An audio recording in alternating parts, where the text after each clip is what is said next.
दानिया नुनो मोनगोन सोरां आरो लिंसारखौ। Are you guys excited?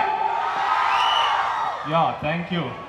Now I would like to call upon Mr. LINGSHAR BASUMATARY आरो SWRANG नार्जारिखौ परफॉर्मेंस खालामनो थाखाय enjoy. Thank you.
लाइफआव बासो स्टेजआव गाखोनानै मोसाफेरनाय ना फार्स्ट टाइम मोसाबावगौमोनलां फैदोंलै आदा सुबिरबो मोसागोन बेबो दं आदा सुबिर मोसागोन होननायखायसो मानिबायलां नङाबाथ' मोसाबावगौमोनलै दे जाबाय फैदो फै आंनाबो सेकेन्ड टाइम जादों लाइफआव हौदो होमबालाय थांनोसै मोसाबावगौसो मोनदों ए